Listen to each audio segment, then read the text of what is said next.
The world watched, the victims waited to hear the sentence, and Judge Denny Chin gave Madoff the max, 150 years. Madoff stood still, expressionless. Then the victims clapped and cheered. Judge Chin called Madoff's crime, quote, extraordinary evil, that his fraud was staggering, the breach of trust massive.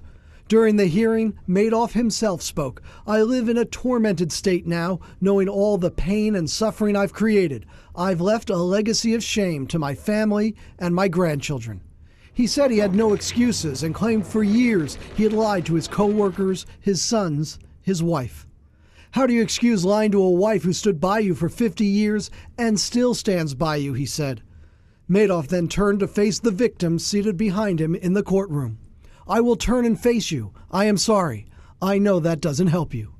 The victims furious and disgusted. Prosecutors say at least $13 billion in real dollars lost, the fraud as high as $65 billion. Judge Chin pointed to one victim letter that moved him. From Norma Hill, a widow who lost everything. Years ago, after her husband suddenly died, Madoff gave her a false promise. I had 5 children, and I was a widow. He put his arm around my shoulder and he told me not to worry, everything was going to be fine, and that I would be able to manage financially. In court, 9 victims spoke. At times they cried, at times they raged, some calling Madoff a beast, a monster, a psychopath.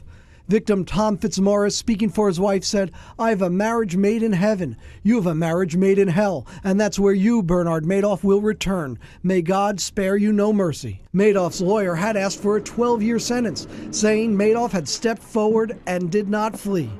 He spoke with CNBC after the sentencing. The fact that he voluntarily turned himself in and confessed starts the process of remorse. Victims happy Madoff got the max, but they left court saying they now return to their lives of heartache and financial ruin.